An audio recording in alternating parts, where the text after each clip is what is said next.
پیسے تھے؟ آج مجھے یہ تو بتا دو آپ، وہ پیسے کیسے تھے؟ وہ انٹری ہیں، وہ پرچیاں آپ نے کدھر سے لی تھیں؟ وہ تو وہ ڈائریکٹ اکاؤنٹ میں بھیجتا تھا۔ آج یہ سب گروپ والے سن رہے ہیں، کس بندے نے کہا کہ پرسنل اکاؤنٹ میں پیسے بھیجو؟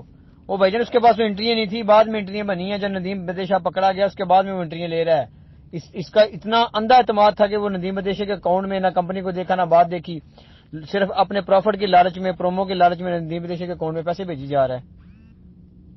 بالکل پیسے تو کیے تھے، لیکن آپ نے عوام کے حق میں گروپ بنایا ہے، خالی ایک فرحان کے حق میں گروپ نہیں بنایا، یا سلہ والے کو کلیئر کرنے کے لیے گروپ نہیں بنایا۔ آپ نے عوام کے حق میں گروپ بنایا ہے۔ لیڈرشپ کا مظاہرہ کریں حسن صاحب، یہ باتیں میں کرنا نہیں چاہتا تھا۔ لیڈرشپ بنتی ہے، یہ رانا آصف کا آج بھی ہے، کل بھی ہے۔ نہ یہ موت سے ڈرتا ہے، یا نہ یہ جیل سے ڈرتا ہے، نہ یہ موت سے ڈرتا ہے، نہ جیل سے ڈرتا ہے۔ طارق بن زیاد کی طرح کشتیاں تو ویسے چلا دی ہیں، گھر والوں کو کہا ٹھیک ہے میرا آپ کے ساتھ تعلق ہی نہیں جب تک ایم این ایم آباد نہیں ہوتی، ٹھیک ہے؟ جب اپنی خواہش نہیں زندگی کی تو اور کیا چاہیے ہمیں؟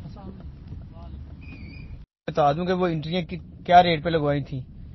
25,500 کا ریٹ تھا، 32,500 کا ریٹ تھا۔ آپ کے کزن نے 8,000 روپیہ کم انٹریاں لگوائی تھی۔ یہ بیان ہے آپ کے جناب ندیم بدیشا صاحب کے۔ جب آپ کا کزن شو ڈال رہا تھا، آپ کے کزن نے ہر انٹری میں سے 8,000 روپے کمائے ہیں، 8,000 کم ریٹ پہ لگوائی ہیں انٹریاں، پیسے کم دے کے انٹریاں زیادہ لی ہیں۔ اور بھائی جان جب خود لالچ کرو گے اتنا، حق کمپنی کو نقصان پہنچانے کی طرف آؤ گے تو یہ دن دیکھنے پڑتے ہیں۔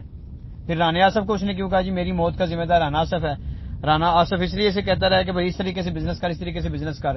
اور بھائی ایسے ڈرانے دھمکانے سے موت نہیں ہوتی، ٹھیک ہے نا؟